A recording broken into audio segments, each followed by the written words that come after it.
강아지를 집에 처음 데리고 왔는데 네. 배변 실수를 하면 진짜 당황스러울 것 같긴 해요. 네, 그렇죠. 네네. 배변 실수하는 게 왜 그런 걸까요? 배변 실수를 하는 거, 화장실이 있는데 뭐 배변 패드나 원하는 배변 배뇨 장소가 있는데 그 외에다가 배변 배뇨를 하는 이유를 말씀하시는 거죠. 거기는 몇 가지 이유가 있긴 하고요. 첫 번째는 아이들이 배변 장소를 기억하는 게 촉각으로 보통 기억을 하거든요. 그래서 발바닥으로 그 질감을 좀 기억을 하는 편인데, 평소에 배변이나 배뇨를 하던 곳과 비슷한 질감이 있는 곳에 실수를 할 수는 있어요. 예를 들면 이제 배변 패드와 촉감이 비슷한 뭐 담요라던가 이불이라던가 이런 곳에 실수를 하는 건 그 비슷한 촉감 때문에도 실수를 할 수는 있습니다. 배변 배뇨는 정상적인 생리 활동인데 어느 정도 좀 규칙을 정해주는 것들이 좀 필요하고요. 아이들이 이 규칙을 배우지 못해서 실수를 하는 거라서 이 규칙을 좀 알려주시는 것이 필요합니다. 오늘은 이러한 규칙에 대해서 말씀을 좀 드려보도록 하겠습니다. 사실 제가 이 영상을 촬영하면서 걱정이 되는 건 저희 가족들이 저한테 조금 뭐라고 할 수 있거든요.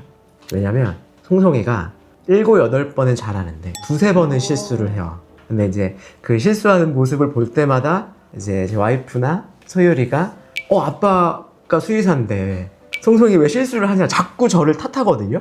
그래서 제가 좀 자신이 없기는 한데 잘 말씀을 드려보도록 하겠습니다. 네네. 배변 훈련을 하는 규칙을 제가 말씀드렸는데 이 규칙은 순서대로 총 4가지 단계로 말씀을 드릴 수 있을 것 같고, 첫 번째 단계는 어느 정도의 공간을 제한을 시켜주시는 거예요. 처음 집에 왔을 때 모든 공간을 자유롭게 돌아다니는 게 아니라 일정한 부분에서 생활을 하도록 만들어주면, 대표적인 예가 이제 울타리를 쳐서 생활을 하는 것이 될 텐데, 이렇게 울타리 내에서 생활을 하다 보면 아이들이 본능적으로 배변 배뇨를 하는 곳이 좀 정해져 있을 거거든요.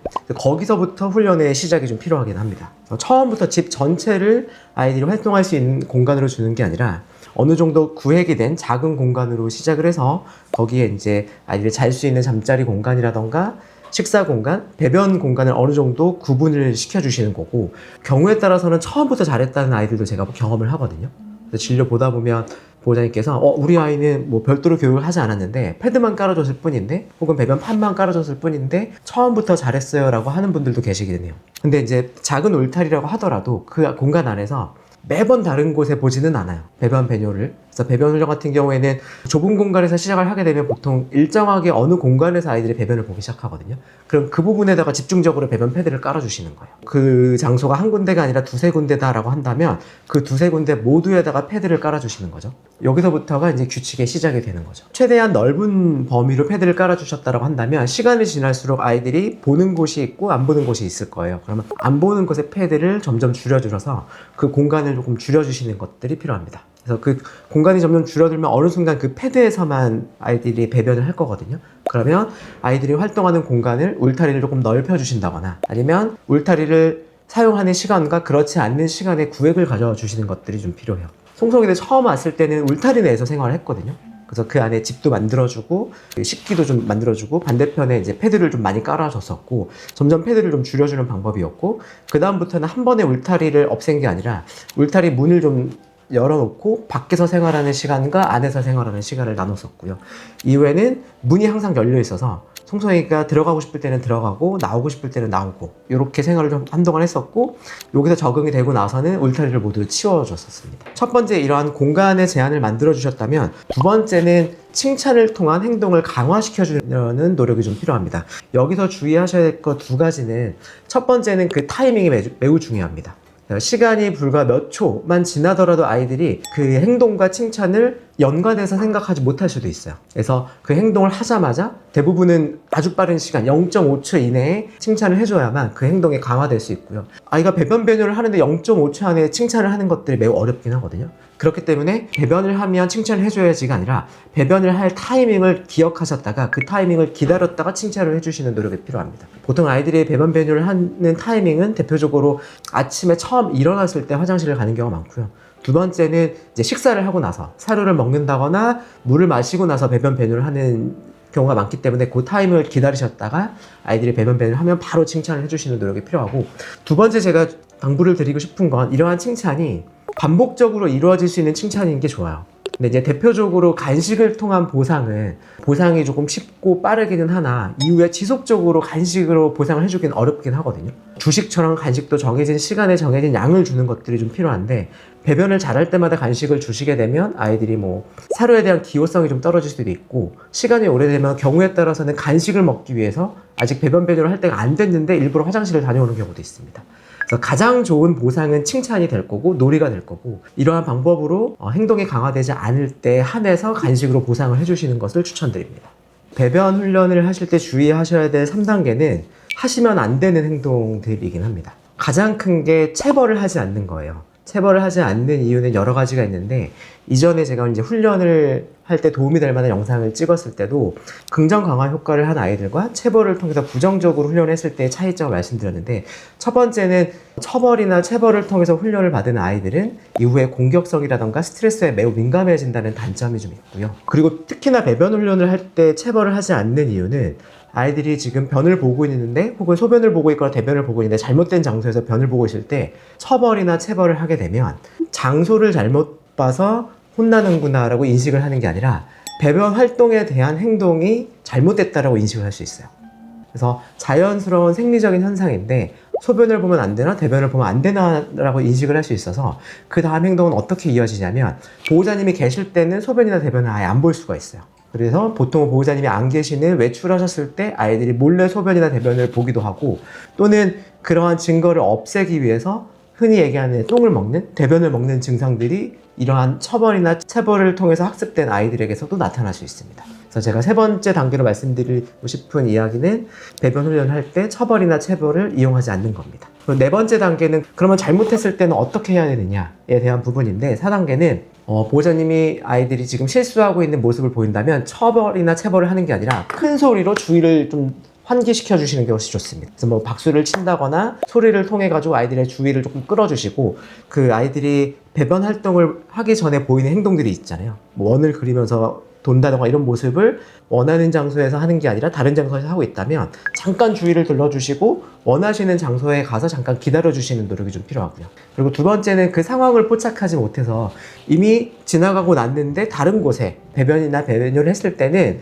절대 아이들을 혼내는 게 아니라 증거 자체를 완전히 없애주시는 게 좋습니다. 시중에 나와 있는 배변 유도제라던가 혹은 냄새를 지워주는 제품들이 좀 나와 있긴 하거든요. 배변 유도제는 원하는 곳에 뿌리는 거고, 냄새를 완벽히 지워주는 제품 같은 경우가 실수했을 때 그 자리에 뿌려주시고 소변 냄새를 완전히 지워주시는 노력이 좀 필요하고요. 냄새를 지우기 위해서 쓰는 뭐 락스라던가 암모니아 같은 것들이 있는데, 오히려 그런 냄새는 소변 냄새랑 비슷해서 그쪽으로 유도를 할 수 있거든요. 그래서 전용 제품을 사용하시는 게 좋고, 무향에 가까운 세정제를 쓰시는 걸 권해드리긴 하죠. 그러한 노력에도 불구하고 지속적으로 원치 않는 공간에다가 계속 아이들이 배변 활동을 한다면 그 공간에 새롭게 좀 패드를 깔아주시고 이후에 좀 장소를 이동해 주시는 노력이 필요할 수 있습니다. 그럼 손송이가 실수했을 때는 어떻게 대처를 해주시나요? 실수하면 저도 그렇고 저희 가족들한테 얘기해 놓은 게, 그 어떠한 대응도 하지 않아요. 첫 번째는 그냥 가서 저희가 이제 그 냄새를 지워주는 제품들, 탈취제를 이용해서 소변을 완전히 좀 깨끗하게 닦아주는 편이고, 잘 봤을 때만 저희가 칭찬으로 보상을 해주고 있어요. 그런데 제가 최근에 이사를 하긴 했거든요. 아이가 이제 대부분 잘 하긴 하거든요. 송송이가 패드에 가가지고 배변 배뇨를 잘 하긴 하는데 좀 실수를 하는 편이 있어요. 근데 그 실수를 패드 주변에다가 실수를 해요. 좀 애매하죠? 네, 그래서 일단은 그 부분까지 저희가 패드를 좀 넓혀 놓은 상황이에요. 아, 크기를 크게. 네.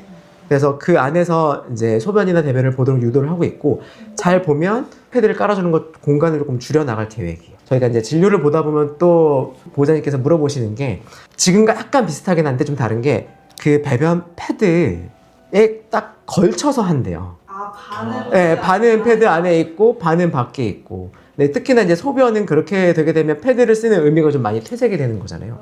깔끔하게 좀 치우고 싶은 건데, 반은 패드가 흡수를 하는데 반은 이제 옆에다가 보는 거죠. 이런 특수한 경우도 있는데, 이럴 때 저희가 드리는 솔루션은 그 배변 장소를 울타리를 쳐요.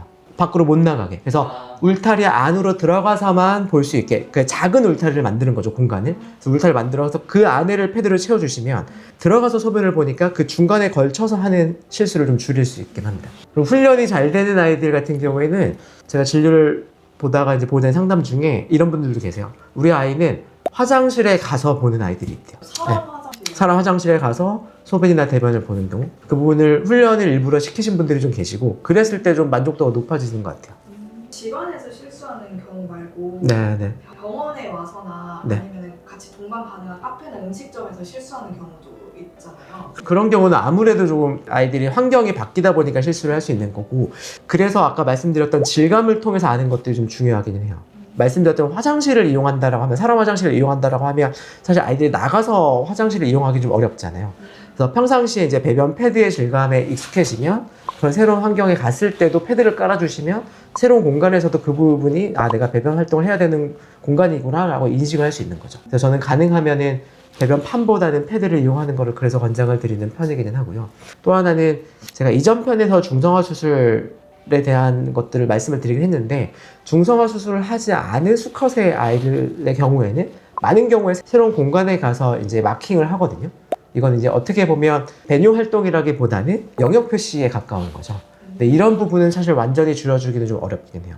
그래서 이런 부분이 너무 불편하다고 하면 중성화 수술 편에 댓글을 달아주신 분도 계신데, 그러한 마킹 증상이 심했던 아이가 중성화 수술을 하고 나서 그 증상이 완전히 없어졌다라고 말씀을 하셨거든요. 실제로 중성화 수술을 하면 그 행동이 거의 대부분 없어지긴 합니다. 근데 이제 중성화 수술을 하지 않은 수컷 아이들이 마킹을 심하게 한다거나, 경우에 따라서는 암컷 아이들도 새로운 공간에 갔을 때 조금씩 그 영역을 표시하려는 노력이 좀 있거든요. 그런 경우에는 뭐 기저귀를 찬다거나 매너벨트를 착용하는 것도 방법이죠. 남들에게 피해를 주면 안 되니까. 그럼 마킹 때문에 기저귀나 매너벨트 착용하는 거 말고 네. 그냥 낯선 환경에 가서 배변 실수할까봐 채워주는 것도 추천하시나요? 자주 실수한다면 물론 그런 경우에도 채워줄 수 있을 것 같기는 해요. 겁이 엄청 많은 아이들은 조금씩 지르기도 하거든요. 그럴 때는 좀 매너벨트를 착용하는 경우도 있고, 반대의 경우도 있긴 해요. 이제 송송이는 외출하면 거의 대소변을 안 봐요.